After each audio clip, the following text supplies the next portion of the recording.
বোকাখাত সাবজুৰি চাউতাল ভৱনত প্ৰাক্তন আলনাৰ উদ্যোগত আৰু ৰাইজৰ সহযোগত সম্বৰ্ধনা অনুষ্ঠান লগতে সদৌ অসম আদিবাসী মহিলা শক্তি বোকাখাত আঞ্চলিক সমিতি আওপা গঠন। আজি বোকাখাত সাবজুৰি চাউতাল ভৱনত প্ৰাক্তন আলনাৰ উদ্যোগত আৰু ৰাইজৰ সহযোগত সম্বৰ্ধনা অনুষ্ঠান লগতে সদৌ অসম আদিবাসী মহিলা শক্তি বোকাখাত আঞ্চলিক সমিতি আওপা গঠন কৰা হয়। উক্ত সম্বৰ্ধনা অনুষ্ঠানত উপস্থিত থাকে জয় ভাৰত পাৰ্টি JBP কেন্দ্ৰীয় কাৰ্যনিৰ্বাহক সদস্য শাহিল মুণ্ডাই সংবাদ মাধ্যমৰ আগত বক্তব্য কৰি কয় যে আদিবাসীসকলৰ প্ৰাপ্য এতিয়ালৈকে চৰকাৰে পূৰণ কৰা নাই।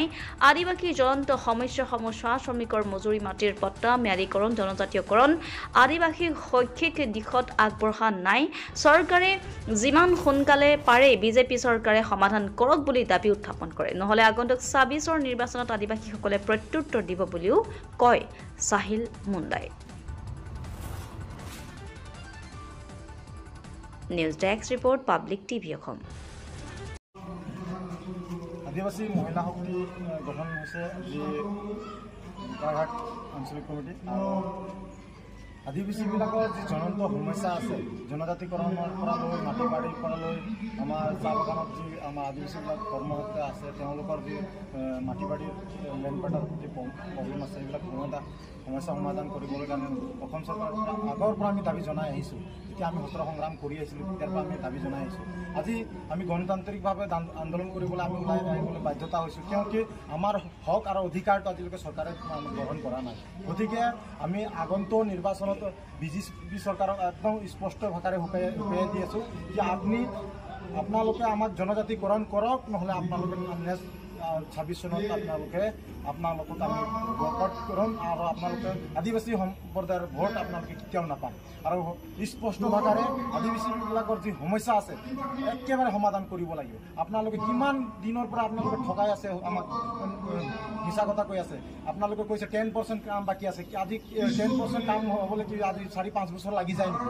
গতিকে স্পষ্ট ভাষাৰে আপোনালোকে জনাই দিয়ক যে আমাৰ জনজাতিকৰণটো ২০২৬ চনৰ মুহূৰ্ততে হয় নে নহয়, আপোনালোকে স্পষ্ট ভাষাৰে আমাক জনাই দিবলৈ আমি বাধ্যতা আছোঁ। আৰু গতিকে যদি ২৬ চনৰ মুহূৰ্তে আপোনালোকে আমাক জনজাতিকৰণ নকৰে হ'লে আমি বয়কট কৰিম। এয়া আমাৰ জহাৰ আৰু নমস্কাৰ।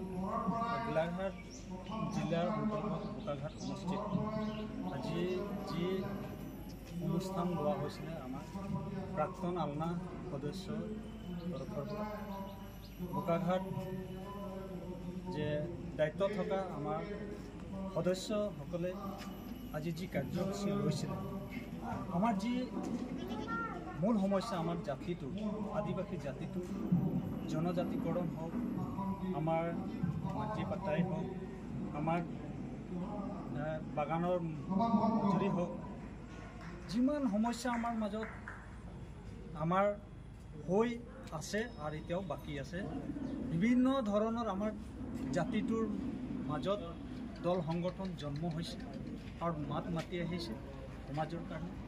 আজি আৰু আমি কৰিবলগীয়া হৈছে আমাৰ সমাজটোৰ কাৰণে। আৰু ভাল লাগিছে আজি যিটো আমাৰ যি আলনাত যেতিয়া নেকি জংঘলত আমি আছিলোঁ তেতিয়া বোকাখাত ৰাইজে আমাক সমৰ্থন জনাইছিল। তেওঁলোকক আজি আমি তেওঁলোকৰ লগত আমাৰ এটা ধাৰুৱা আছিলে, এই ধাৰুৱাটো আজি এখন ফুলাম গামছাৰ যোগেদি তেওঁলোকক আমি ধন্যবাদ জনাইছোঁ। আৰু আমি অলপ সুখী পাইছোঁ আৰু আমি আশা কৰিছোঁ ইয়াত যে আমাৰ আদিবাসী মহিলা শক্তি আওপা যে সমিতি গঠন কৰা হৈছে, এই সমিতিৰ যোগেদি এই বোকাখাত সমষ্টিত যিমান আদিবাসী ৰাইজৰ সমস্যা সমাধানৰ ক্ষেত্ৰত কাম কৰি আগবাঢ়ি যাব বুলি মই ইমানেই কৈ চৰকাৰে যিখিনি চুক্তি লৈ পেলাই আপোনালোকৰ লগত চুক্তি স্বাক্ষৰ কৰিছিলে সেইখিনি সফল হৈছেনে নাই? আদিবাসী শান্তি চুক্তি ২০২২ চনৰ ১৫ ছেপ্টেম্বৰত হৈছে। তেতিয়াৰ পৰা আমি বৰ্তমান আমি কৰা নাই বুলি নকওঁ, কাম হৈ আছে। পৰ্যায়ক্ৰমে দায়িত্বত আছে আমাৰ কাউন্সিলৰ চিফ আছে, ডেপুটি চিফ আছে, চেয়াৰমেন আছে, ভাইচ চেয়াৰমেন, EM আছে। তেওঁলোকে সম্পূৰ্ণ দায়িত্বত আছে, তেওঁলোকে কামটো কৰি গৈ আছে। এতিয়া কাউন্সিলটো প্ৰথম হয় আৰু নতুন হয়, সেইকাৰণে অলপ সময় লাগিবই। যিকোনো কাম কৰিবলৈ হ'লে অলপ সময় লাগে, সেইটো কাৰণে আশাবাদী তেওঁলোকে কাম কৰিব। যদি এই BJP চৰকাৰ যদি তেওঁলোকে কাম নকৰে, তেনেকুৱা যদি তেওঁলোকে আমাক এই একত্ৰিত কৰাই পেলাই যদি কাউন্সিলটোৰ যিটো দফা আছে এই দফাবিলাক পূৰণ নকৰে, তেতিয়াহ'লেতো সময়ত আমি চিন্তা কৰিবলৈ আমি বাধ্য হওঁ। কি আচলতে আপোনালোকৰ দাবী আছে বা কেনেধৰণে সংগঠনটো আগবঢ়াই নিছে? হয়, আজি প্ৰাক্তন আলনাৰ উদ্যোগত আজি সম্বৰ্ধনা অনুষ্ঠান লগতে সদৌ অসম আদিবাসী মহিলা শক্তি বোকাখাট আঞ্চলিক সমিতি পূৰ্ণাংগভাৱে গঠন কৰা হয়। আৰু এই পোনপ্ৰথমে মই প্ৰাক্তন আলনাৰ বিষয়ববীয়া তথা সেনানীসকলক সদৌ অসম আদিবাসী মহিলা শক্তি কেন্দ্ৰীয় সমিতিৰ তৰফৰ পৰা অন্তৰৰ পৰা কৃতজ্ঞতা জ্ঞাপন কৰিছোঁ। আৰু এইখিনিতে ক'ব বিচাৰিছোঁ, আদিবাসী মহিলা সমিতিৰ নৱনিৰ্বাচিত সভানেত্ৰী কুন্তলা মাৰ্ডিতুৰী, লগতে সম্পাদিকা পিংকি প্ৰজা আৰু লগতে সমূহ বিষয়ববীয়া কেন্দ্ৰীয় সমিতিৰ তৰফৰ পৰা বৈপ্লৱিক অভিনন্দন আৰু শুভেচ্ছা জ্ঞাপন কৰিছোঁ। লগতে আদিবাসী সমাজৰ জাতি মাটি ভেটিৰ ৰক্ষাৰ স্বাৰ্থত নাৰী নিৰ্যাতন লাঞ্ছিত বঞ্চিত মহিলাসকলৰ হকে মাৰ বান্ধি থিয় দিবৰ কাৰণে আদিবাসী মহিলা সমিতি কটকটীয়াভাৱে কাম কৰি আছে। লগতে আমাৰ আদিবাসী জনগোষ্ঠীৰ যি মূল দাবী জনজাতিকৰণেই হওক, দৈনিক মজুৰিয়ে হওক, মাটি পাট্টা পত্ৰই হওক, সমান্তৰালভাৱে পুৰুষৰ সমান্তৰালভাৱে মহিলাও মাত মাতি যাব বুলি আশাবাদী। আৰু লগতে আজি বোকাখাট আঞ্চলিক সমিতিখন আমি গঠন কৰিলোঁ আৰু আশা কৰিছোঁ যে আমাৰ জনগোষ্ঠীটোৰ হকে যাতে নিস্বাৰ্থভাৱে ওলাই আহিব, নিস্বাৰ্থভাৱে কাম কৰি যাব। আৰু লগতে আমাৰ বিভিন্ন অসমত আমি দেখিবলৈ পাইছোঁ, বিশেষ কৰি নাৰীৰ ওপৰত নিৰ্যাতনৰ বলি।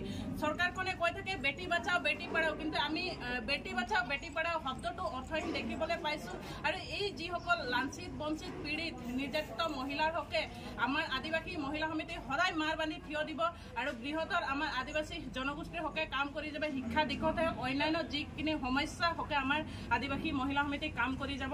আৰু নৱনিৰ্বাচিত সকলো বিষয়ববীয়াৰ পৰা আশাবাদী। জয় অসম, জয় আদিবাসী।